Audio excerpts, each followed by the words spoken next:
This is Badass Billy Gunn, 11-time WWE Tag Team Champion, Intercontinental Champion, Hardcore Champion, and you're listening to IcoPod. You gotta hear this. And if you're not listening to this, I got 2 words for you. Suck it.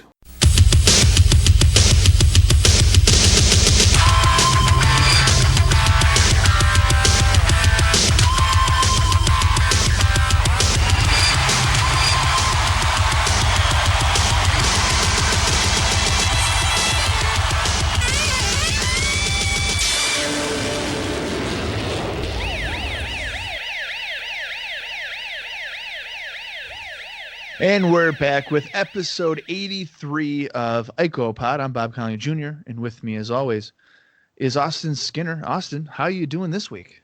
I am jacked to the gills because we have a World Wrestling Federation Heavyweight Championship match coming up tonight. It feels like a big night of Raw for the first time in about 3 weeks, if not maybe longer.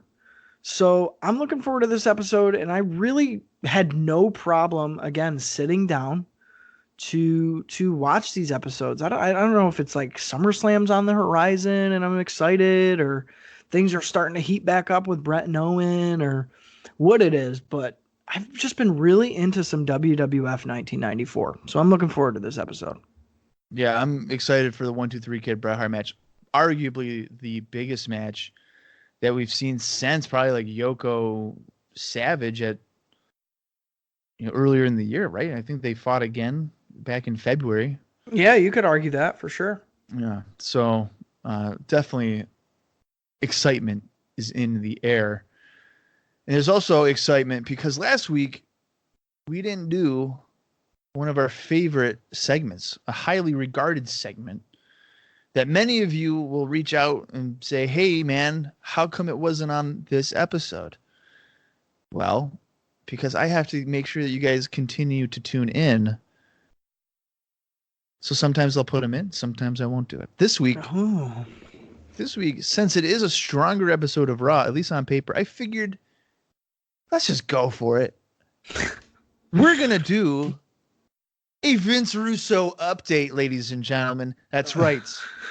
In case you're new to the podcast, in which you probably are, because last week we noted that 100 people, roughly 100 people, recently liked our page on Facebook. You're probably wondering, what is this Vince Russo update? Well, many of you will know, maybe some of you don't. Vince Russo was a highly successful television writer for professional wrestling. Most of that success, if not all of it, came in the WWF. He would venture on to WCW, where he arguably helped destroy that company. And then would go on to TNA, where he would somehow arguably help destroy that company. Yeah, and then also, somehow mess up providing quality entertainment when their roster was incredibly talented in the ring. He has now switched career paths, mainly because no one wants him to write television in any form for professional wrestling any longer. He has now become an artist, and I use that term very loosely. He is an artist. He will paint or draw really some of his favorite things, whether it's Kiss, Disco Inferno, Dave Meltzer. He will, in fact, draw it and then color it and then put it on eBay for people who actually proceed to buy it. He's an artist at getting me, capturing my essence of being just pissed off. So in that case, yeah, he's a master artist. When it comes to actually putting pen or brush to paper, Jesus Christ, have you ever seen a 3rd grader do art? Because if so, you are probably familiar with the line work and shading of Vince Russo. Yeah. So I am looking forward to this week. I'm looking forward to ripping his artwork apart, and I'm going to have no regrets. So. Well, without further ado, Austin, I'm going to send you the first painting, if you want to call it that. Are you ready for this? As ready as I'll ever be. All right. Well, I just sent it over to you there, buddy, old pal. Oh no. This one looks scary, Bob. No, that's the next one. That's scary. Oh God. Okay. The title here is "Keep Getting Up" with an exclamation point. It is currently listed at $100, $13 shipping, and that is American for those of you over in the UK. I gotta be honest, I'm kind of baffled about what this is. So it's on a blue background. "Keep Getting Up" in white block letters are orientated to the right of the canvas. To the left is a gentleman with a giraffe neck. Looks like heavy blush under his eyes. He's got it kind of like a Hamburglar mask on. So it's like really dark around the eyes. And the hair looks like what I'd maybe consider to be the Spider-Man symbiote that creates venom, as it kind of leaks down over the front of his face. I honestly can't tell you what this is supposed to be. The really small one ear that's popping out of the hair, and then there's no ear on the other side, is a little frightening.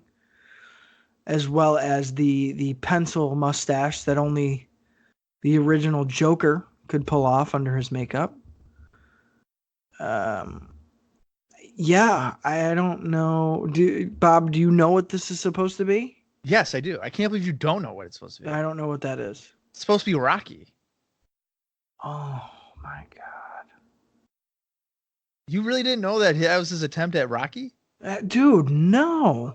Yeah, keep getting up, Rocky. And all like the bruising on his eyes and all that, or attempted bruising. Rocky didn't have a mustache. In Vince Russo's life, he did. Dude, I wouldn't have got that. Yeah. So, okay, this is Rocky Balboa, Mm-hmm. folks, for those of you who are familiar with the Rocky franchise, which I'm sure most of you are. This is perhaps the worst. This looks like 1-2-3 Kid had a baby with the bassist of Nirvana. And like this is what popped out. So like, yeah. Wow. No, I don't like this one at all. And I really don't like it, especially because I couldn't fucking recognize what it was supposed to be. I think that's hilarious that you couldn't recognize it. I'm almost certain it is. Yeah, it is. If you go down to the description. Okay. Yeah. Getting Up, Vince Russo.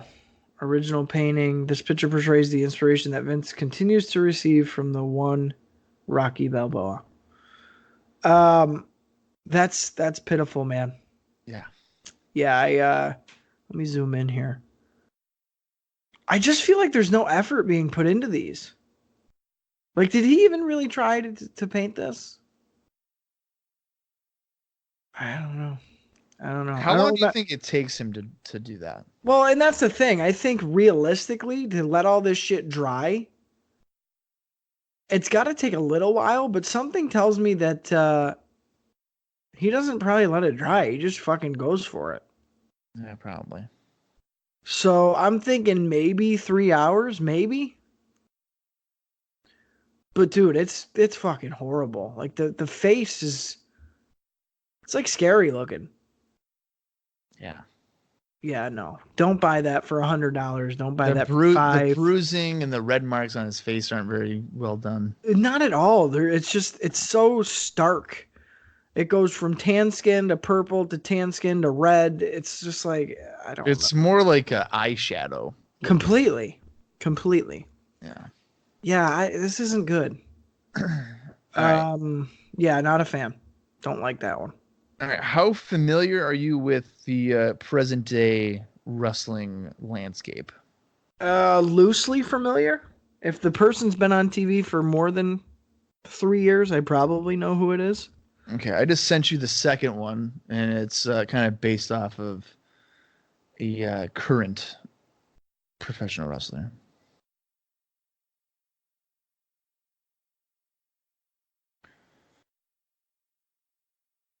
You have a look of shock and confusing right here. What the fuck is this? All right, so you don't know who that is. That is a painting of Bray Wyatt's new character, the Fiend. I gotta Google this shit. Yeah, you might have to get a. I thought he was doing the Mr. Rogers gimmick. Which was his vignettes, and then this is the Fiend that lives inside of that, I guess. So it's a mask that he wears. Yes. Does he wrestle with this on? I don't believe so, but I could be extremely wrong on that. What the fuck? How does this tie? I don't know how that ties in with the Mr. Rogers character. I just don't get that. Okay, so regardless of WWE storylines, if I take a look at this face, I gotta be honest, it's pretty close. It's not awful. This might be his best one. Which doesn't say much because, I mean, painting a painted face close up where you don't really have to worry about, like, the shape of a head. It should be relatively easy. Now, don't get me wrong. The teeth are not correct at all. No. And, like, the actual painting itself of the face makeup of that mask is very asymmetrical, which is not how the actual mask looks. Yeah. But to be honest, that really isn't bad. Like, I want to shit on this more because, like, what the fuck? Like, who's hanging this up in their house? What psychopath is hanging this up in their house? But based on the subject matter, that's basically what it looks like. How big is this fucking thing? 16 by 20, I believe. Shit. Yeah, 16 by 20. It's pretty big. And it's going for currently $102.50 is the current bid. Again, $13 shipping. No way in hell is this thing worth that much money. But if you're giving me the choice to buy this or the Rocky one, I'm fucking buying this one. It's terrifying, and not because it's supposed to be. It's because it's a little bit of a caricature of, like, the actual mask, and it just looks fucked up. Yeah. So, I mean, yeah, okay, all right. I've seen worse. So we start off with I don't know who the hell that could be to I've seen worse. Yes. So he's still not quite in the black. He's definitely still in the red. But he gained back a couple of chips. Yeah, so ladies and gentlemen, Austin is buying in to Vince Russo's art. If this was the stock market, we're still losing money, but not nearly as much as we were yesterday. There you go. Perfect. Of course, you guys can go to his eBay page or even Twitter. He posts them all the time on there, and you can just laugh with us. Or maybe you just prefer us to talk about it and then you laugh yourself, because really I don't want your eyes to burn having to look at it. And I apologize if you already have. But let's get on with episode 83 of IcoPod. Let's get into some observer notes. Bruce Hart. Oh, man. Bruce Hart will be in Bret Hart's corner for matches against Owen Hart on the house show loop. Of course, Jim Neidhart will be in Owen's corner as well. So, out of the Hart family, they went with Bruce. Fucking great. Fucking great. Can't wait for Bruce to go rogue. Probably enter the ring with his gear on and tell the referee, make it a triple threat, because I'm going to win the belt tonight. And if it's up to Bruce, that is what he's doing. That's probably his 100%, yeah. They are, in fact, doing Jerry Lawler versus Duke Droese at the arenas, so that feud is going to be continuing on, even though there was no mention of it last week, but they're going to progress with it. The next three tidbits of news are actually the ratings for Raw. As you know, last week I didn't mention what the previous weeks had gotten, so I'll just run them down real quick here. Raw on June 20th got a 3.0. And then Raw on June 27th, which featured Bigelow against Mabel, got a 3.3. What the fuck? And the Raw on July 4th, which was last week, which featured Tatanka and Jeff Jarrett in a 1-2-3 Kid King's Court segment with Jerry Lawler and the Fake Undertaker and Jim Neidhart and Duke Droese, got a 3.3 rating. Shut the hell up. That ain't right. That's not right. That's what it says. Now you've got to be fucking shitting me. No, I am not shitting you. Now, I want to point out that I got the final rating not from the Observer. I got that from the oswreview.com page or whatever, which they tend to get their information from the Observer. So now, next week, when we sit down and chat, I will have the Observer, potentially, hopefully, the Observer, his information on the rating that the July 4th episode got. 3.3 seems absolutely ludicrous to me, but it could have happened. Dude, I don't know. I don't know about that. How? I don't know. Maybe people didn't go see fireworks or something, and they had to see Tatanka against Jeff Jarrett. Well, that's a pretty sad life, and I'm sorry to hear that. You probably bought a Vince Russo painting at some point in your life. You're down on your luck, obviously. So thanks for tuning in, but like you're kind of throwing the rating system off a little bit. So could you just like not do that? Go outside, play a little bit, skip an episode of Raw. It's the 4th of July. Go eat a hot dog. You know what I'm saying? Yeah, that's insane. That's insane. Speaking of insane, let's go to the house show notes, because last week we had 0. It was a holiday weekend. They weren't going to have people travel around. So to make up for lost time, we've got 3. And now last week I could have done a Smoky Mountain one or whatever, but to be honest with you, I completely forgot that I could have done that. So here we are with 3 WWF house shows. So get prepared for this. I feel like this first one, you're going to be like, what the hell and why? And that's perfect. So we'll lead off with that. This show took place on July 9th, 1994 in Seabrook, New Jersey. And the card featured the following. And remember, we will let you know if we would go to these shows. And I feel like Austin would go to this one 1,000,000%. Jim Powers took on Damien Demento. I'm not going to this show. The Mighty Doom took on Little Leopard. Sergeant Slaughter was in singles action against Quebecer Pierre. Iron Mike Sharp wrestled Glenn Osborne. Heidi Lee Morgan competed in singles action against Rusty Thomas. And the main event saw Bob Backlund competing against Greg Valentine. So, Austin, would you go to that one?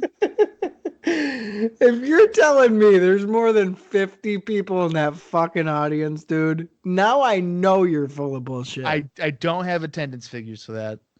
Oh my God. That is the, hands down, that is the worst card we've ever even discussed on bonus episodes, main series, in person off the podcast.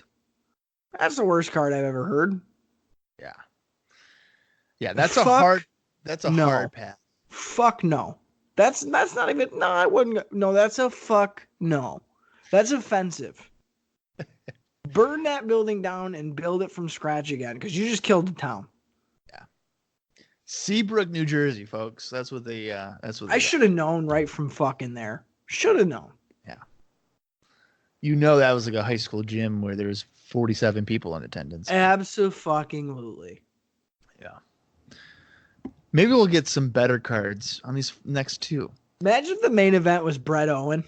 Oh my God, in a marathon match. That'd be great. Dude, what the fuck? Yeah. If only we were so lucky. Let's go to Long Island, New York. Okay. Also on July 9th. And the attendance for this one was only 3,100. The card featured the following matches. Quang competing against 1-2-3 Kid. Duke Droese battling Rick Martel. Yokozuna squaring off against Typhoon. Randy Savage battling Jerry Lawler. Ooh. WWF Tag Team Champions, the Head Shrinkers, defending against Double Trouble, who were substitutes for the Heavenly Bodies. IRS in singles action against Tatanka. And your main event saw WWF World Champion Bret Hart defending against Owen Hart in a 60-minute marathon match. Who's Double Trouble? That's a great question. I do not know.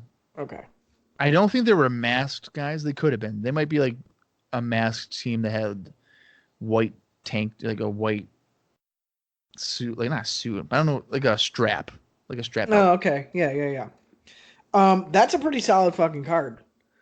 It's no wonder the other card isn't, because all the other talent is on this one. Yeah. Like all the guys you actually care and might want to pay a couple bucks to see, yeah, they're on this show. So, yeah, I'm going to this one. And I'm laughing at whoever decided to buy a ticket to the other fucking show because you're stupid. If Savage and Lawler weren't on this one, I probably wouldn't go. Really? Yeah, because so if you eliminate that match, the only match I would really care about is Bret Owen. But again, that's going an hour. Sure. So. But at least with Savage Lawler on the undercard, I'm potentially getting 2 matches that are worth my time. Yeah. I think for me, it's kind of the same. I hate to admit it, but Savage Lawler kind of brings me into the building a little bit. Yeah, that's what I'm saying. Like you have at least one strong undercard to go with your main, and you know the main's going an hour. Yeah. I can tolerate that. So, but I'm probably not getting. I'll probably get nosebleeds for that one and just hang out. Right. The third and final house show is from Innsbruck, Austria, on July 10th, 1994, and the card featured the following: Sparky Plug squaring off against Adam Bomb.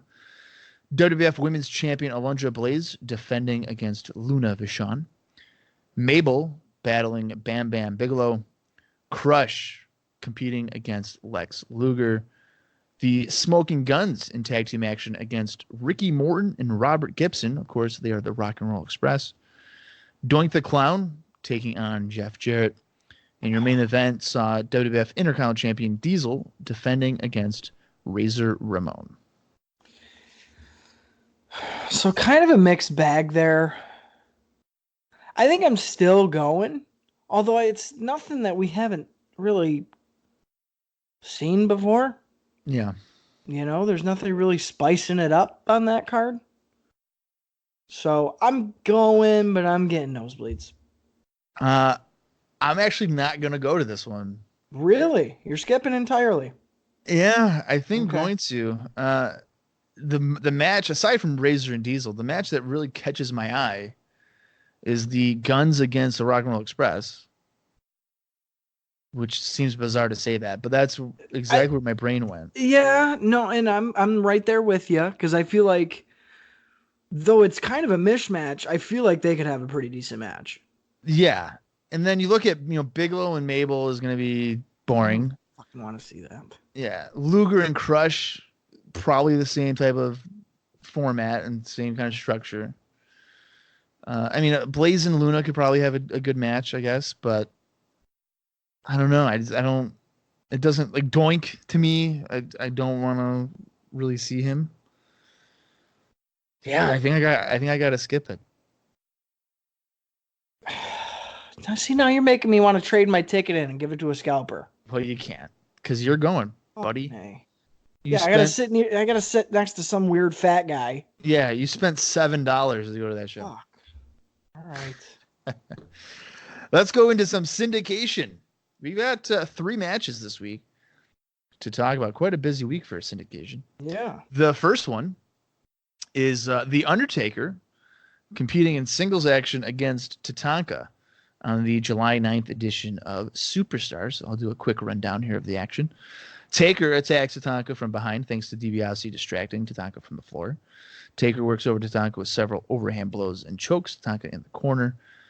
To his credit, Brian Lee at this point is doing a fairly decent job at mimicking the real Undertaker. Taker sends Tatanka into the ropes and drops Tatanka with a big boot. Taker walks the ropes and drops down across Tatanka's arm. Taker is dominating the early portions of the match with strikes and choking Tatanka. Taker tries to keep control, but Tatanka hammers away with a few overhand chops, but Taker is able to stop him rather quickly. Taker with a drop toe hold, and he rakes Tatanka's face because he can. Tatanka gets a second win and tries to make a comeback. Tatanka strikes Taker a few times, but is stopped quickly again. Tatanka knocks Taker off his feet with a leaping forearm strike. Taker delivers a throat thrust and then spikes him with a tombstone pile driver to win the match. Now, last week, you had mentioned before his match with Jeff Jarrett that, Tatanka was losing maybe some thunder, the interest in him is fading quickly. And I had said, I'm going to wait until this episode. And this is why I'm going to do it. I had mentioned about the Chief J Strongbow segment a couple months back now at this point, and how that really screwed over Tatanka, just made him look horrible, in my opinion. The interest in Tatanka, and this is a guy from the beginning that's been like, Tatanka's my boy. I'm going to get Austin to like him. He didn't win at WrestleMania 9. He got DQ'd. He didn't win the King of the Ring in 93. He got disqualified. Or a draw with Luger. He beats Bigelow at Rumble 94. His match is not even on the card at WrestleMania 10. They couldn't figure out who to be the captain for the heels, so he's not even there. In a 2-year time frame, or nearly 2-year time frame, for how we're covering this, and let's incorporate 92, so almost 3 years. Tatanka may be one of the least accomplished guys to ever have a 1.5-year undefeated streak. He's done pretty much nothing this entire year. The fact that he went from arguably the number one contender for the IC title 8 months ago to now losing it to an imposter Undertaker gimmick cleanly on WWF Superstars in less than 6 minutes looks like a complete jabroni. He can't get really any offense going.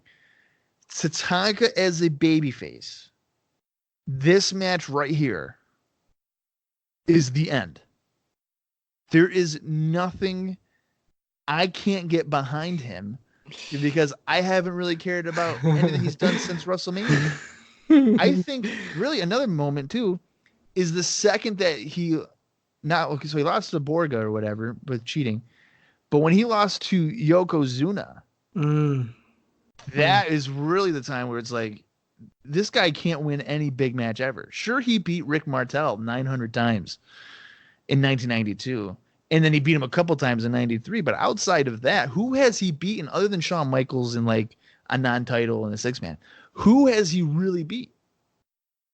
I can only think of 3. Bigelow, Michaels, and that might be about it. So maybe 2. They're worthwhile victories. Yeah, but who remembers that? I do. There's just no reason for this crowd to even to remotely care about him. I'm so glad this right here is them telling you Tatanka's no longer in our top 5 babyfaces. I am so glad you're just as frustrated as I am. Yeah. Because for 1.5 years, it's been very hard to believe in Tatanka. There's been glitters and flutters here and there. But again, if he doesn't have somebody to hold his hand, you can see the chinks and kinks in the armor. With that said, do I think that it's fair to Tatanka, the talent that is Tatanka, to be so brutally put out to pasture the last couple of months like he has? Not at all. Because whether I see it or not, or whether I believe it or not, there is money in Tatanka. The fans at one point really, really gave a shit about Tatanka and enjoyed seeing him. So, personal feelings aside, when it comes to business, that's somebody who you can still make money with. Now, fucking throw that idea out the window. Because if last week was any indication, and this syndication's any indication, Tatanka's fucking done. His shit's crisped up in the pan and getting ready to be scraped into the garbage can. Okay. The fans know this is not the real Undertaker. Right. If it was the real Undertaker and Tatanka loses, even if it's 6 minutes, it's the real Undertaker. And he goes 6 minutes. It's not bad. Exactly. Yeah. The fact that it's not the real Undertaker, a completely different guy, who the fans do not believe is the real Undertaker, makes this a pretty crushing blow to Tatanka fans. It had to be a crushing blow to Tatanka himself. I think you're right, man. I think that's going to kind of be it. I think that kind of seals the deal in the fans' minds and quite obviously in the office's mind. Well, the whole booking of this too is kind of blowing my mind the more that I'm thinking about it. If you had Tatanka beat Jeff Jarrett without any kind of restart and without any kind of distraction, and then you have him lose to the fake Undertaker here, it's a bigger win for the fake Undertaker. Yes. Because Tatanka's got some level of momentum. He just beat Jeff Jarrett, whatever. Yes. Yeah. The fact that he needed a distraction and like a roll up from behind, and it's clearly an afterthought where the fans probably don't even remember that even happening. To the Undertaker beating him in 6 minutes or whatever it is, it's really not him beating an established star anymore. It's just like, oh, okay, he beat Tatanka, who doesn't ever win anyway. At least not against any kind of big name.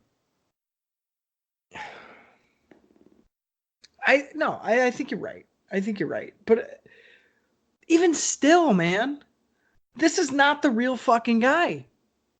Right. He shouldn't be squashing Tatanka in 6 minutes. I don't know. I wouldn't have put him in this spot. Absolutely not. Never would have put him in this Absolutely not. It's almost like nobody else was backstage and they were like, man, we really don't want to do this to you, but like, we don't have anybody else. Yeah. Something's got to be going on here with Tatanka where he's a repackage or something, because the value for him as a babyface is non-existent. I mean, I would say right now you got like Bret, Razor, Kid. Tatanka's definitely not fourth. No. There's no way. No. Like you said, I don't think he's even in the top 5 anymore. He can't be. No. So, I don't know. It's disappointing that just, last year or whatever it was, I was super into Tatanka. Now it's like, this is unfortunate. Well, I hate to say I told you so, Bob.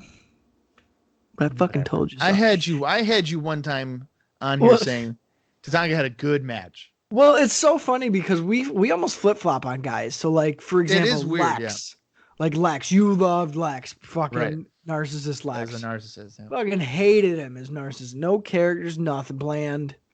He switches fucking to face. I'm all about it. You're all against it. Now here we are with Tatanka. You're all about Tatanka. I start coming around like, oh, maybe. And you're like, nah, fuck this dude. He's done. He's fucking over. Yeah. It's funny. But no, I think it's hard to disagree. When you see this and you put it into context, if you're a fan of early 90s wrestling, you know where this Undertaker is headed. What a waste. Yeah. And maybe people don't say, oh, well, you're putting too much thought into it. Not really. I mean, this is pretty hard to argue. Tatanka's got to take time off. Yeah, he needs to be off television for a He bit, needs, I think. he needs to come off the road. He needs to get healthy, take some time, and be away for a little while. And this match could be a good way to do that. The dead man, Exactly. maybe he just, Exactly. goes away for a bit and comes back stronger. Like maybe at like next year's Royal Rumble, he's in shape again. He's motivated. People will forget Absolutely. this has happened 6 months ago or whatever. Absolutely. At that time. Absolutely. You know what I mean? But if you keep cutting the legs out from under Tatanka, it's only a matter of time before there's no money left in him. Yeah. You're not going to be able to do anything. Yeah, and I think we're really, really close, if not already there, in a babyface manner. I don't know how he would be as like a heel or something. I don't know how you would incorporate that, but yeah, maybe he can be like, "This is all your fault, Chief J. You made me cry. So I'm weak. I hate you." Maybe he could do something like that. Yeah, stupid. I don't know. Also on the July 9th episode of Superstars, WWF Women's Champion Alundra Blaze defended against Luna Vachon. That's right. There's a women's title match, and it's not clipped or highlights. It's the actual match. And the actual match was, get this, guys, not clipped 5 minutes. Yeah. They let the girls wrestle. Let me break it down for you. Alundra absorbs a few blows before dropkicking Luna, and she avoids Vachon in the corner, causing Luna to crash over the top to the floor. Luna pulls Alundra down and begins to work over her knee. Vachon has a Boston Crab locked in, but Blaze doesn't give up. Blaze nearly rolls Vachon up to win the match. Blaze gets another 2 count with a roll up out of the corner. Luna hits a swinging neck breaker and a middle rope splash for a 2 count. Luna misses a top rope splash, and Blaze hits a running bulldog. Blaze is then able to win the match with a German suplex. For a quick little match there, not a bad Superstars match in the slightest. So now, like, you go back and look at that house show where I was like, I don't know if Alundra and Luna, I don't know. If you gave them like 8 minutes on a house show, that could maybe be a pretty good live event match. Yeah, and I'm not even ashamed to admit this might be the best Superstars match we've ever seen. Yeah, I don't know what really comes close to it. Just it's a nice little sprint. It's, it doesn't stop from the start. The girls are really putting it in there. Luna's impressing me because Luna pulls some shit out, some shit off the top, and of course Alundra's pretty technically solid, so she makes up for where Luna's lacking a little bit. There is clunky times in the 5 minutes, but for a female match that only gets 5 minutes, you think it's going to be a shit show or a clip show, and it's neither of those things. It's actually a nice little refresher. And kind of a backstory here. So Bob sends this to me at about 12:30 in the afternoon. Mind you, I work until we start recording on Thursdays. So he makes me sit here before we record and watch it. And I'm thinking, dude, really? This fucking shit? He goes, it's 5 minutes. Just watch it. So before we hit fucking record, I hit fucking play. And you know what? I don't regret it. It was worth it for once. Bob sending me some syndication to watch. You're welcome. Yeah. So thanks, Bob, for this one fucking time out of 83 episodes. That's fine. But speaking of good, on the July 10th edition of Wrestling Challenge, Jim the Anvil Neidhart was in singles action against Sparky Plug. Been a while since we've seen him, I feel like. It hasn't it? It has been a little while. At least like a King of the Ring qualifier, so probably a month or so. Early on, Plug uses his speed to avoid Neidhart. Neidhart shoves Plug to the mat to showcase his power advantage. Neidhart shoulder blocks Plug, and he laughs at him with that trademark giggle. You would think Neidhart would be with frickin' DiBiase. Imagine the laughs on that. Yeah, right. Plug drop toe holds Neidhart, but Neidhart quickly reaches the bottom rope. Neidhart holds onto the ropes and is met with a dropkick after Plug tried for a roll-up. Neidhart catches Plug on a cross-body attempt and simply dumps Plug over the top to the floor. Neidhart comes off the apron with an axe handle while Owen insults Plug on the floor. The fans are chanting that they want Bret as Neidhart chokes Plug over the top rope. Neidhart works over Plug with forearm strikes in the corner, and he tosses Plug across the ring. Plug goes for a sunset flip, but Neidhart blocks it with the right hand. Neidhart beats on Plug with a strike to the upper back and continues to choke Plug in the corner. Neidhart dumps Plug through the ropes to the floor, where Owen taunts Plug some more. Neidhart clubs Plug with strikes to the chest on the apron a few times. Neidhart misses a splash in the corner, and Plug makes his comeback. Plug with a back elbow, and then is followed up by a couple of drop kicks. Plug heads to the top, looking for a crossbody. But Neidhart catches him in midair and hits a power slam for the win. Now, I went into this dreading it because, it's Neidhart. But I will say this. There is some good in Neidhart, but he just doesn't do it enough. I think he's a decent power move guy, but he doesn't do enough of it to keep my interest. And it looks like Sparky Plug is like, he might be an enhancement guy at this point, because I know he lost like Bigelow or something going to the King of the Ring. So he might be the type of guy that gets steam for like a month and then they just job him out again for 6. I don't know if Sparky's going to be sticking around too much longer after, past 94. Yeah, and I think you make an interesting point, but the only thing that I would argue, Bob, is that I don't think Neidhart doesn't show us enough. I just don't think Neidhart has enough. Yeah, that might be better. Yeah. Because I recognized very quickly that with Anvil kind of setting the pace for this and setting the offense for this, Jim runs out of moves real quick. Yeah, he does. So I think that's more or less where the problem is. If he was able to brush up a little bit and like expand his offensive maneuvers a little, I think then we'd be talking. These guys do have chemistry. I did enjoy this match when I thought, just like you, I was going to probably fucking hate it. It was not horrible. It wasn't great, but it was not horrible. So that was good. I'm glad. There was, I really got to give Plug credit here. He was bumping his ass off for Jim, making Anvil look pretty good. Making Anvil look better than he has in the past as like a one-on-one guy. Yeah. I ain't going to say single star because I still don't think he's there.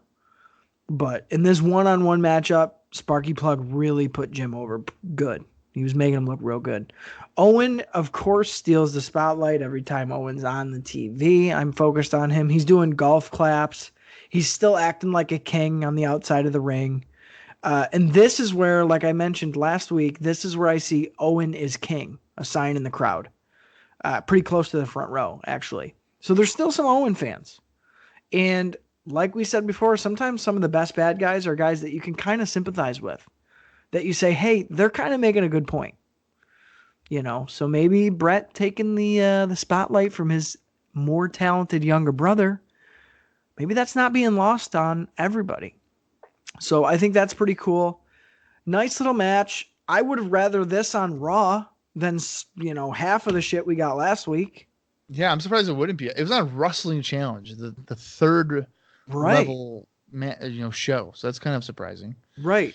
And, to be honest with you, I think you're right as far as Plug goes. I think they've kind of, if they haven't dropped the ball completely, it's definitely starting to deflate. Well, anytime you have an occupational gimmick, it's a matter of time. It's a death sentence. It's a short-lived deal. Like you can't imagine it's gonna be around forever. I do want to point out, I did like the story in the match where, like, Plug would try to go for a crossbody, and the 2 times they did it cost him. Yes. And when he gets dumped to the floor, and then he lost when he tried to do it off the top. Right. So. Yeah, no, it is. Appreciate that. It's a nice little match. If you get the chance to stumble across it, watch it, because if you're a Jim Neidhart fan and they're out there, this is, a decent little match for him. Yeah. It was. It wasn't nearly as bad as I was thinking it would. Right. Let's go into the July 11th, 1994 edition of Monday Night Raw. We are from White Plains, New York. A video hyping up the WWF World Championship match between Bret Hart and 1-2-3 Kid opens the show.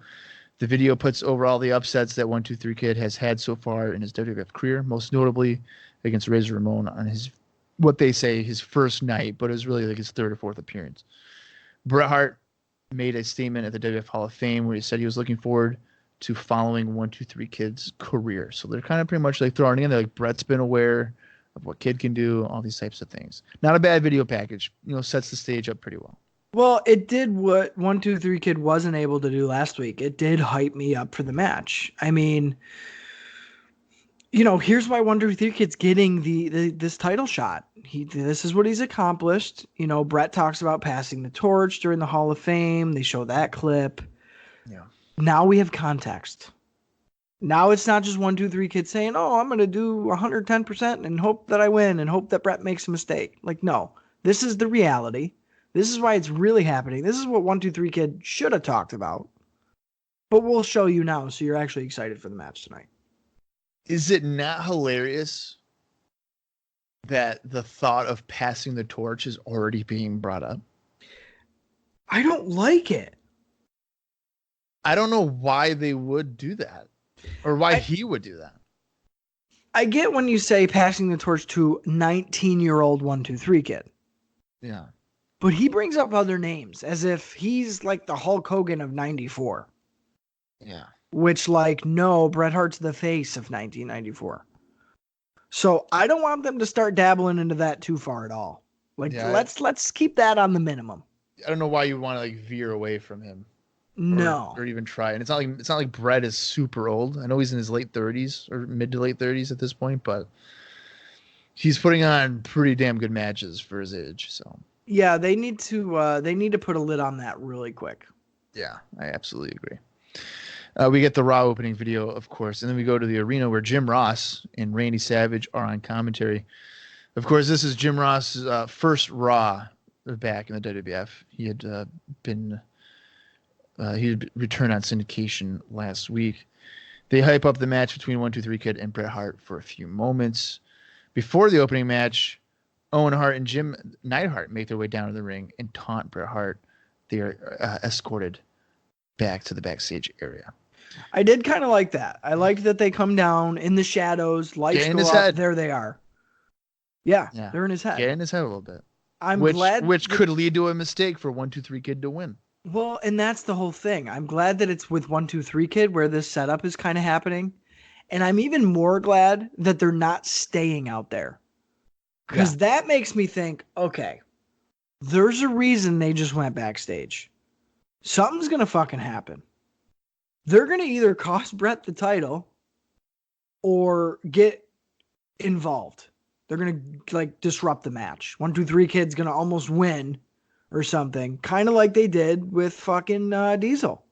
Something's going to happen. But the fact that they're not going to stand at ringside and take away from the action that we're going to get, I really appreciate it. I would have been disappointed if they were around there distracting from the match. Yeah, like I didn't want that. Yeah.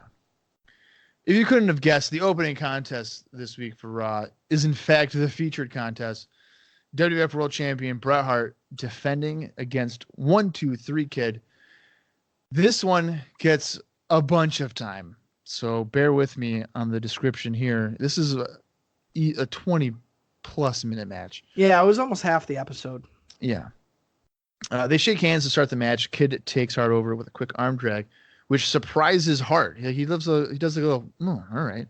Dude, and let me just, before I derail you any further. Yeah. Simple things like that, and I've talked about this before, simple things like that, for me, make a pro wrestler. Yeah. When Bret adds in that little bit of character, like, okay, not bad. Like, he's caught off guard by 1, 2, 3 Kid. Bret Hart doesn't have to do that. Right. Doesn't have to do that. He knows where the camera is. He knows the crowd's perception of 1, 2, 3 Kid. And he's one of the best in-ring storytellers of all time. I fucking love stuff like that. And it's so small and stupid, like it doesn't matter. But to me, that makes the difference. That makes me get sucked in. And dude, if we're starting off like this, fucking quick offense that's surprising Bret Hart from 1, 2, 3 Kid, fucking strap me in. I'm ready for this shit. It makes him a viable contender. Completely. 10 seconds in. And Bret's mentally off his game. Right. He just got arm dragged by the 1, 2, 3 Kid or whatever. Snapmared, you know? Yeah. So yeah, I'm ready. I'm ready to go. Kid controls Hart with a wrist lock for a few moments. Hart is able to scoop slam Kid, but Kid kips up quickly. Hammerlock by Kid, and he keeps the hold on even though Hart took Kid over with a snapmare. Hart nails Kid with a back elbow and has a headlock on Kid. Hart shoulder blocks Kid, but Kid comes back with a catapult and reverse thrust kick. Kid connects with a standing spin kick that sends Hart over the top to the floor as Raw goes to a commercial. Kid keeps control of the champion with an arm bar. Hart attempts an arm drag, but Kid keeps the arm bar locked in. Hart with a knee lift into Kid's midsection and stomps on Kid's lower midsection. Hart scoop slams Kid and connects with a leg drop. Hart works on Kid with a few vicious uppercuts in the corner. Hart with a few elbow smashes and kicks Kid in the ribs. Swinging a neck breaker by Hart gets him a 2 count. Hart rams Kid face first into the turnbuckles and stomps away on the challenger. Hart tosses Kid hard back first into the corner, but Kid is able to come back with a crossbody for a near fall. Kid attempts a roll-up out of the corner, but Hart sits down and nearly gets a 3 count. Kid attempts a crucifix pin, but Hart hits a Samoan drop. Hart goes for the cover, and he gets the 3 count, but Kid had his foot on the bottom rope. Hart realizes this, and he's telling the referee, no, I don't want to win like that. We got to do this the right way. And luckily, the match is, in fact, restarted as Raw goes to commercial. And I'm going to pause you right here. Sure. I don't like this. I don't like it either. Because we just did it last week. Exactly. I really don't like that they did that. Yeah. I wish they would have avoided it last week. So this week it could have even added more to the match.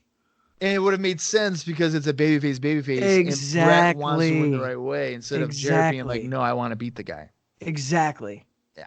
So I was kind of bummed out that they did that, honestly. I was not a fan. Because like you said, it would have just made so much more sense if they just did it this week. Yeah. Like, fuck that thing last week that you did for no reason. You wasted it. So now you kind of take the impact away from this week's match. Yeah. So, yeah, I don't like that they did that.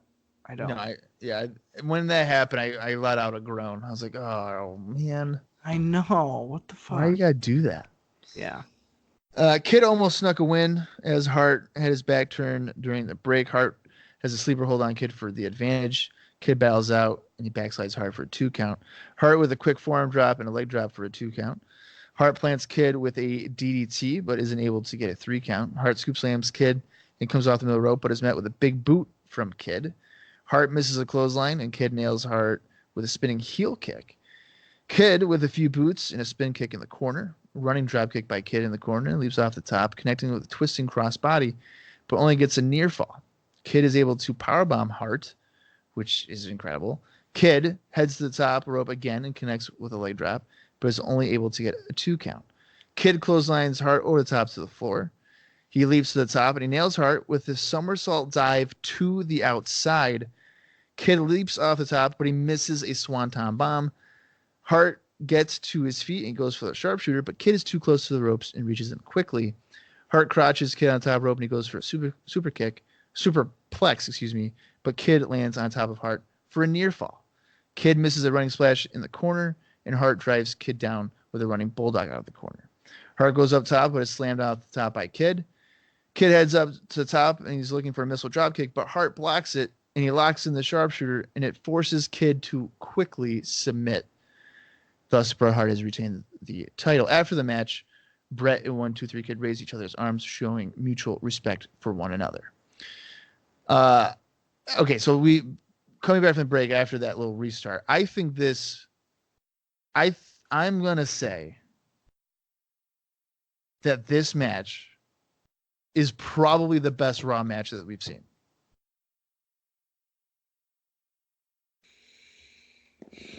All right, let me just chew on that for a minute. Now, I know that we have like Shawn and Jannetty,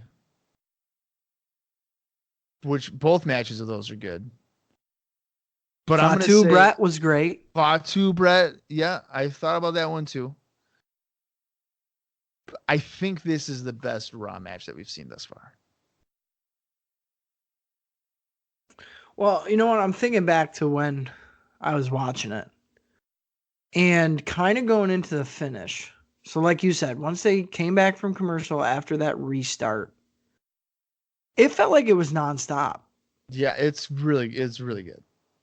And there's so many perfect. So when Kid's diving out on the floor, that hurt because he kind of overshot Bret a little bit and like landed on the fucking floor.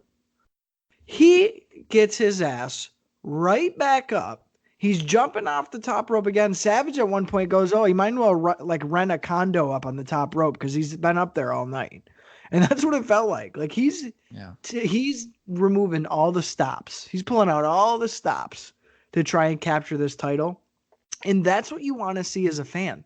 A guy doing whatever he's got to fucking do to win. If it means sacrificing his body to win, damn it, he's going to do that.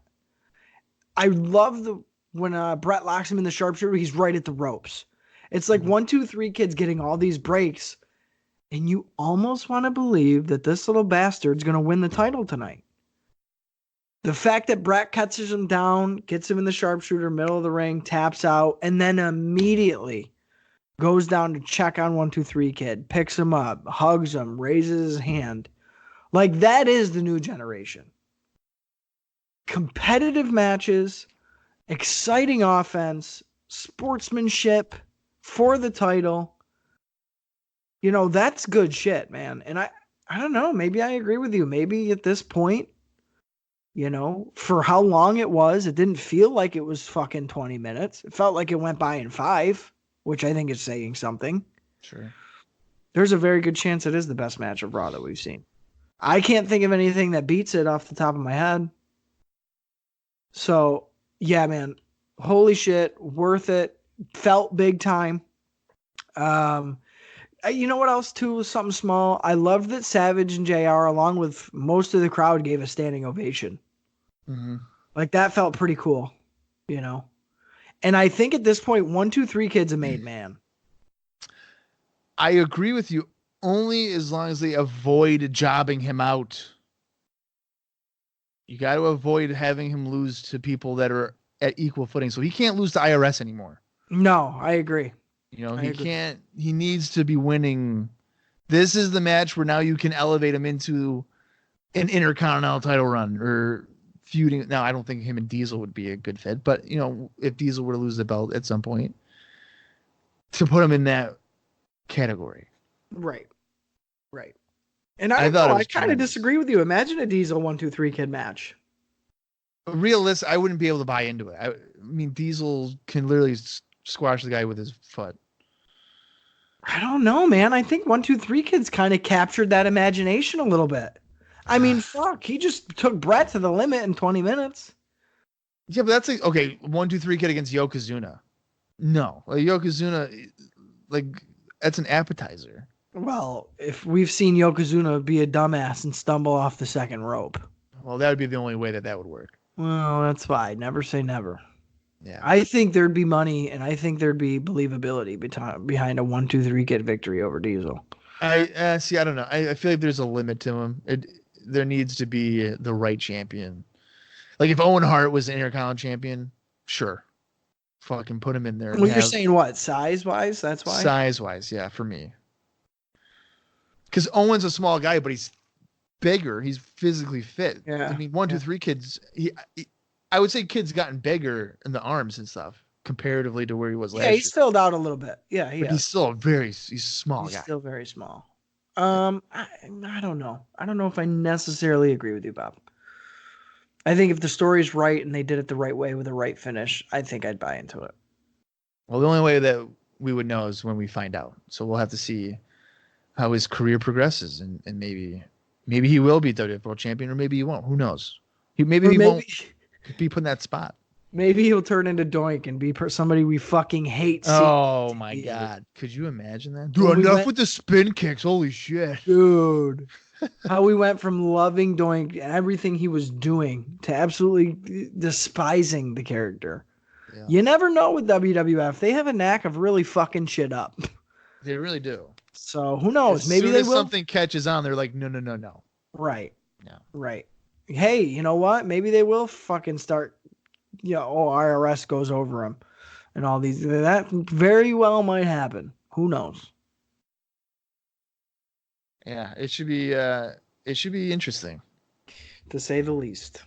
Speaking of interesting, it's time for the WWF SummerSlam 1994 report. It's the first one of these with Todd Pettengill. Pettengill announces the main event for SummerSlam. It will be The Undertaker wrestling The Undertaker. That's right, folks. That is the main event. Undertaker taking on The Undertaker. Paul Bearer cuts a promo saying that Ted DiBiase is tarnishing The Undertaker's name and that it is time for the return of his Undertaker. Thank you, Domino's Pizza. It's like not even a storyline yet. No. Like if you're a little kid and you believe the Undertaker you've been seeing this whole time is the Undertaker, which as a little kid, you might believe. You're seeing this and thinking, that doesn't make sense. Because there's only one Undertaker. Yeah. I feel like they're jumping the shark on this one. Like, at least make the other Undertaker have an appearance. That way when, hey, you announce the match, it's like, holy shit, there is actually two. We've literally seen two guys. Yeah, or have like some kind of interaction before. Yeah. You know what I mean? I feel like what they're doing is that the fake Undertaker will be wrestling, and the first time that we see the real Undertaker will be the pay-per-view, which might be their way to get people to order it. I don't know. I don't know what they're... Or like see what happens if there's actually two Undertakers, or if it is just a real... Is it just the one? Yeah. I guess, but still, man, I don't know. It just feels like out of nowhere. And even Todd's like, yeah, we'll have to get more info on this one. So it's like he's even having a hard time selling it. You know what I think is funny? And I just thought about, what if they had, so like, they use the fake Undertaker for a couple weeks or whatever, and then one week they use the real Undertaker and switch it back. Because then that would cast doubt, because you'd be like, well, I don't know. Like, that looks like him. And then, well, maybe not. You know what I mean? Right. Like, that could have been an interesting way of doing it. I mean, yeah, because really, even if instead of the voiceover that they did on the podium, you could have had the real Undertaker do that. Yeah. And then just the guy in the ring's always got his hair down over his face, so like, you don't really know. But even still, man, it would have took way more than that, I think, to have people fully buy into it.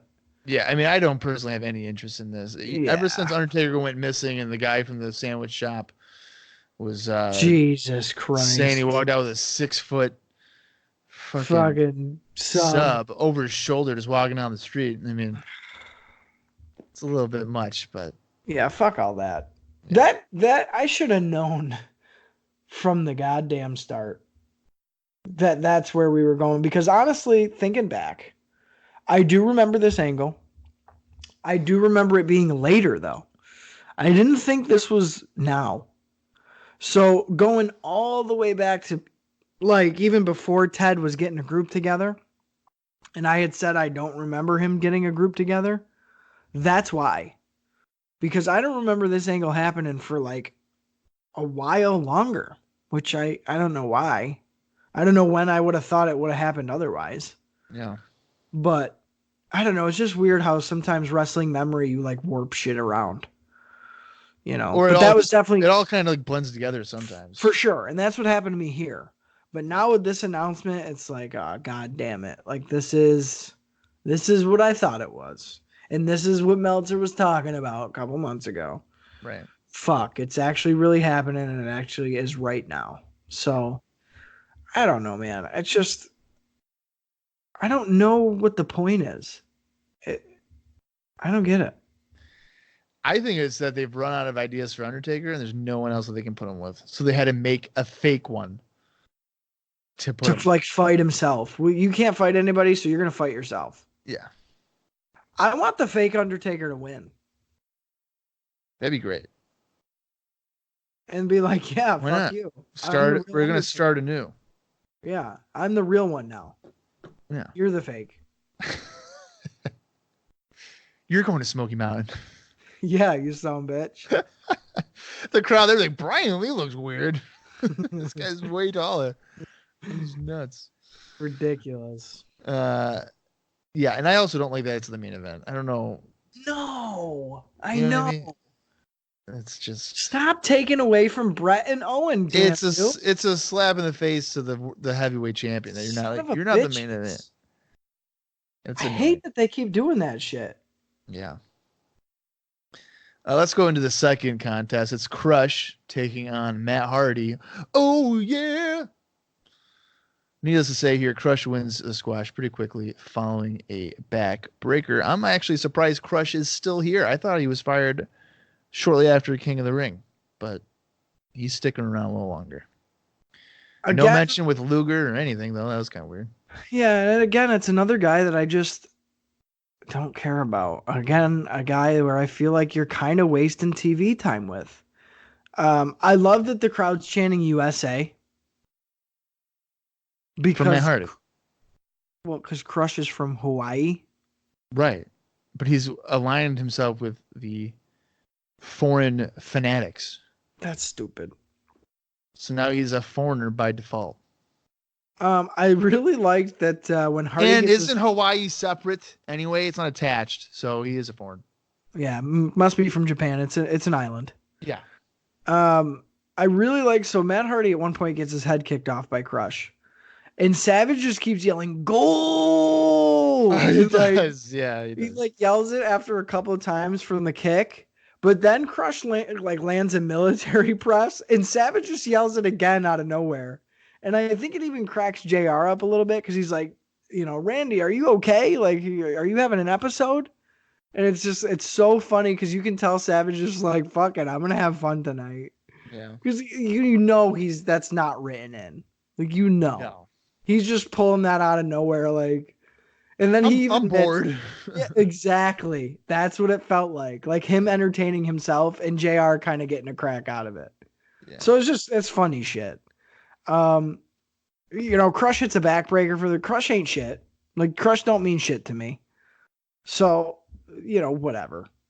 Cool. You beat Matt Hardy. Well, Matt Hardy's better than you and will be very soon. So don't worry about it. You want to know what's funny is Crush has a victory over Bret Hart. Yeah, who gives a fuck about And that? look at him now. Crush is crushed. Yeah, he's going to go back ripping apart octopuses on a boat with two random guys. That was peak Crush. Yeah. Peak dude. It's a shame we got it so early because the only place from there is down. I know. You know what I was just thinking? I need to go back and find that episode and listen to it because it's funny as fuck. I believe it's the March to WrestleMania 9 episode. I think you're right. Because I think we got that and we got the Hogan promo. In the same show. In the same episode, yeah. Yeah. So damn, that was peak Crush. This is shit Crush. Skip it if you need to because you ain't missing shit. Yeah. Well, there's one thing you're not going to be able to skip, and that's next week's episode of Raw because we get a video promoting the featured match. Dun, dun, dun, dun, dun, dun. WWF Intercontinental Champion Diesel, bum, bum, bum, bum, bum, bum, meets his greatest opponent to date. He's made in the US of A. The Lex Express is coming for the WWF Intercontinental Championship when Diesel defends against Lex Luger next week on Monday Night Raw. That's right, folks. If you could understand a word I said, it is going to be WWF Intercontinental Champion Diesel defending against Lex Luger next week on Monday Night Raw. Okay, going back to a point I made a couple weeks ago. I can get behind this because in my mind's eye, this is the level that Lex is on. Yes. This is as high as Lex should be going. Yeah. He's finally kind of in the optimal position. So yeah, I'm looking forward to that. Is Lex a great wrestler? Nope. Is Diesel a great wrestler? Nope. Are they both kind of where they need to be on the show? Yeah. So yes, I'm looking forward to that. I'm interested to see what happens. I think maybe those two could get a little something out of each other. I'm hoping for a clean win by Diesel. Absolutely. And if that happens, I think that's huge. This would be an example Yeah. of it being a big win compared to where Undertaker, beating Tatanka really means nothing. This would be a huge win for Diesel in the sense of okay, this guy's for real. Yeah. Because Luger still has that clout, I think, to some extent. Let's go to our third contest. It's Razor Ramon taking on Barry Horowitz. Now, you might be thinking, okay, yeah, Razor is going to dominate the match, which he did, of course. And you're going to think he's going to hit a Razor's Edge and he's going to win the match. Well, let me tell you, that does not happen. No, instead, Razor does win the match, but with an inside cradle. Now, I felt like this was just Razor Ramon being like, you know what? I'm going to have some fun. I'm not going to hit my finisher. I'm going to show I know a wrestler move, and I'm going to pin this guy with an inside cradle. And that's what happened.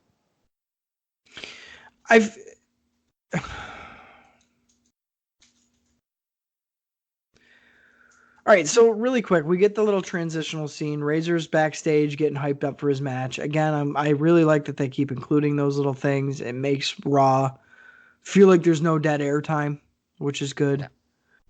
It feels like we haven't seen Razor in a while. Again, maybe since King of the Ring matches. I don't know. I feel like I haven't seen Razor Ramon in a singles match in a while. Yeah, since you lost to Owen. Like 3 weeks ago or so. Yeah. So Razor comes down and gets a solid reaction, taking on Barry. I'm thinking this is going to be the run-of-the-mill Razor Ramon fucking Razor's Edge squash match done. When Razor, and this just came up last week. When Razor does the inside cradle as a move, not like out of desperation, he does it as a move and gets the win. Like, why? That's so boring. It's stupid. Why are you have to inside cradle Barry Horowitz? Like, are you fucking kidding? Maybe his back hurt. This was not a good squash match for Razor. Razor looked like he was mailing it in tonight. It did. Did he care that people were paying money for a ticket to see him? Nope. No. That's what it seemed like. So I was pretty disappointed, especially being like, fuck yeah, Razor Ramon, let's get a good little squash in here. No. Nah, Razor didn't show up to work today. Check out by 11. He checked out by about 6. Yeah. Not an early exit tonight. Not feeling it.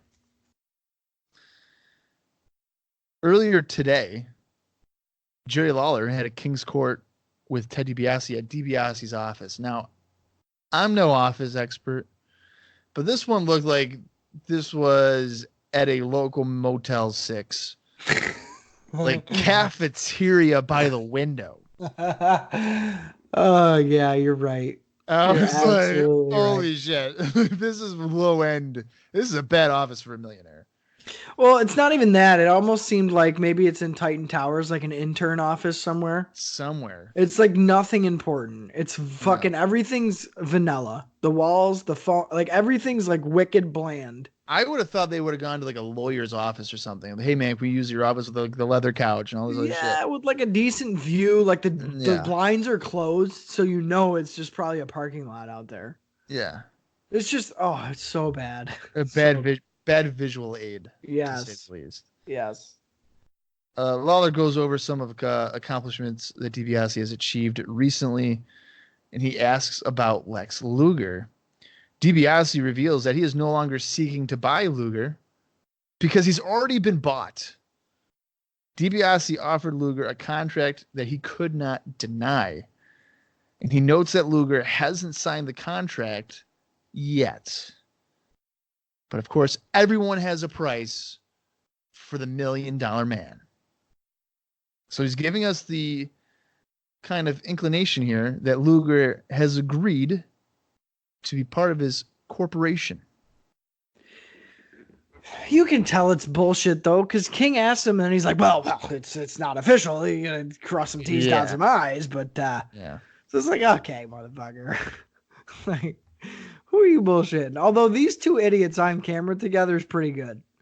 They do bounce off each other very well. They do, and it's funny because I think towards the end, King like sets up Ted to do his like closing like line or whatever. Oh, everybody's got a price for the $1 million man. But it's just funny because again, I kind of wish that actually happened. Like I kind of wish that Lex walks in, fucking taking the check and leaves the office. Like suck on that, America. You want the American dream? I just fucking got it right here. Yeah. Fucking $100,000. There's the American dream right there. And then fucking walks out. Like, I wish that would happen. But we know, that's probably fucking not going to fucking happen. Yeah. So, but yeah, it wasn't horrible. Luger needs to be part of the corporation. Even, you know what? Even if it's not even full heel, like, he still wants to be cheered. And he's like, guys, why are you booing me? It's extra money. What am I saying? No to extra money? Yeah. But I feel like that would be good because it's like, no, fuck you, motherfucker. And he's that like, make no. him boom even more. Exactly. And it's like, no, guys, it's not like that. But like, yeah, the fuck it is. Yeah. Like, I feel like that'd be good. That'd be a good gimmick. But they're not going to do that because, there's still money in Lex Luger. But even though they're still a pure American boy. Yeah. Who didn't play an instrument in high school and could ask out a girl. What bullshit. Well, it's funny. So they throw it back to the commentators table, and Gorilla's like, absolutely not. Like, there's no way Lex did that. Savage is kind of like, hey, listen, don't underestimate the power of money, brother. Like, I know Lex pretty good, but money talks. It's like, see, now this is where I'd have Ted DiBiase walk out and be like, hey, Macho. Everyone's got a price, and he'd be like, oh shit, Jim, he's right. I'm like, how much is on that check? Thinking. Right. Dude, yeah. So many different layers that you could have done with it. I know. Yeah, but that would be good. Like you said, they won't do any of that. No. They're not willing to rock the boat. They're going to play it safe. No. Yeah, why take a risk? Right. There's no sense in that. Right. Going into what I guess you can classify as the main event, IRS squaring off against Ray Hudson. If you've seen one boring IRS enhancement match, you've seen them all, folks. This one is no different. He wins the match with the penalty, which is better known as an STF. IRS is probably up there, too, for my most hated wrestlers. You're just saying that to hurt me. I am. IRS is very boring, but he's technically sound. He doesn't look like shit. Sound at being boring. But he doesn't look like shit in the ring. Like, I believe what he's doing. Boring or not, like, I believe it. Yeah, I guess. I still don't like him. I don't know. I guess I have just a soft spot for him. Maybe it's the tie. I appreciate a man in uniform. No, you know what? It's probably because he's like from Syracuse. No, that don't mean shit to me. Oh, all right. If anything, that takes points away. Oh, okay. Never mind. Disregard that. Yeah, dude. How is this the main event? I don't know. Like, did they forget? They were like booking out the sheet, and it's like when you're doing like EWR Revenge, you're going through booking everything. And it's like, fuck, I don't want that to be the main event. So you got to go back and delete everything. And fucking that's what it feels like happened. It was like they had it all ordered out. And they're like, fuck it. Raw starts in 10 minutes. Just go with it. Yeah. Hey, kid, Bret, go have your 25-minute match. We'll be all set after that. Yeah. Like, what the fuck? No reaction here. Nobody cares. IRS really doesn't matter. He doesn't add anything to the show. Yeah. If anything, I feel like IRS should be what he's meant to be, as like a jewel to Ted DiBiase. Mm-hmm. Like, that's it. He's his bodyguard. Like, that's all he does. Has he been? He's not even. Not even associated. No. It's just Bigelow, Volkov, and I guess now Luger. Yeah, it's really weird. Yeah, it's you weird. would think that IRS would be part of that. Bigelow, Volkov, fake Undertaker. Fake Undertaker, right. Yeah. Really weird. So, I don't know. I feel like he's just kind of sputtering in a circle. He's got two blown tires on the same side, and he's just doing donuts. Like, nothing's happening. He's just peeling out. Same circle. Yeah. So, I don't know. I just, whatever. It is what it is. It was a rest hold for a finish. There you go. That's what you get. We go backstage where WWF World Champion Bret Hart talks about his match with 1-2-3 Kid earlier. Hart puts over Kid as being a great wrestler. And he says that his brother Owen is just a fluke. And he says that he will have his brother in his corner when he wrestles Owen. Bret, in fact, reveals that he will wrestle Owen to see who the better of the two finally is. Which we would know to be Owen because Owen won at WrestleMania 10, but that's okay. That's all right. Bret already forgot. I thought this was a little solid pro. I liked that it was like fine. I liked that it was like on the fly.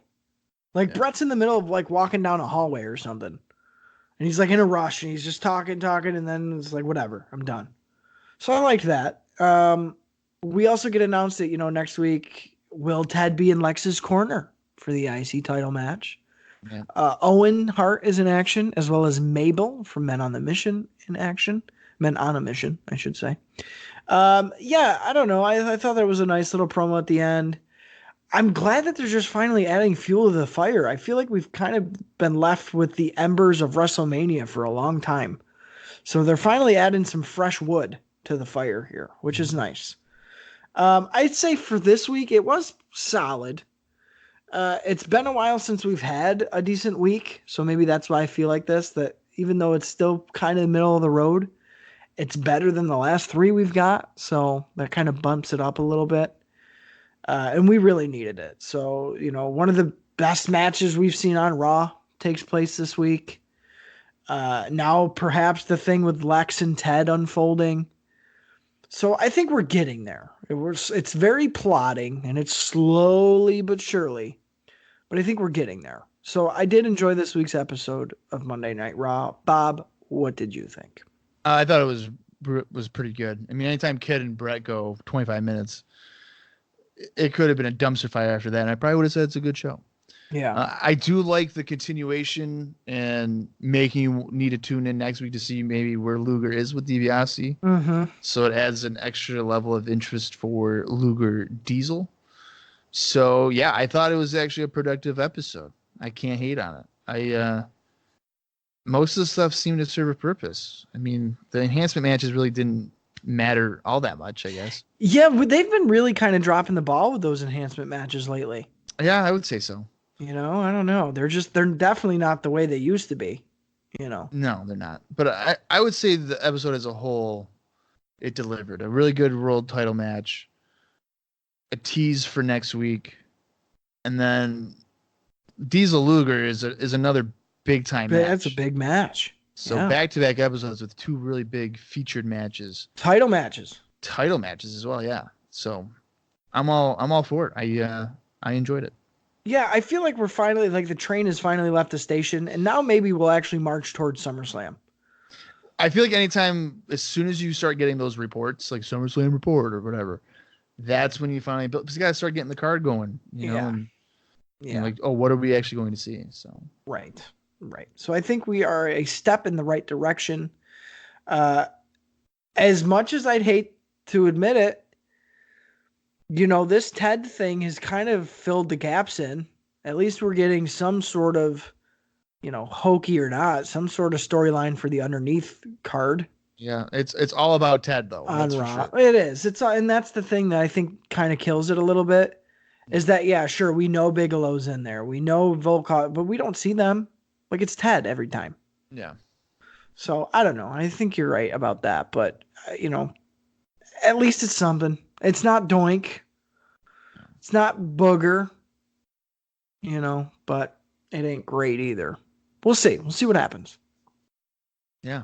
And hopefully all you guys listening will continue to join us. Of course, if you have forgotten that SummerSlam 1994 will be our first live watch edition on the regular series here of IcoPod. Shit, I forgot. Of course, we do bonus episodes sometimes to break up the monotony of just continually talking about Raw. We recorded Super Raw 4 a couple weeks ago. Mm-hmm. So that should, eventually I'll edit that and it'll be put out there. But then we got, I mentioned it, I think, on the bonus episode, the next 3 WCW pay-per-views, which would be Spring Stampede, Slamboree, and Bash at the Beach. Could be a pretty good trifecta for WCW. And might be more enjoyable than some WWF products. But we'll see when we get there. Austin, you got anything else for episode 83? I think we did a damn good job of recapping, perhaps, the best match we've seen on Raw thus far. I would say, folks, if you haven't seen it, you're a fan of Bret Hart, you're a fan of Sean Waltman, go out of your way to watch this one if you got the time. I think you will not be disappointed. And hopefully, you were not disappointed with this week's episode of IcoPod. Bob, take it away. For Austin Skinner, I'm Bob Collier Jr., and this has been an episode of ICO. You gotta hear it.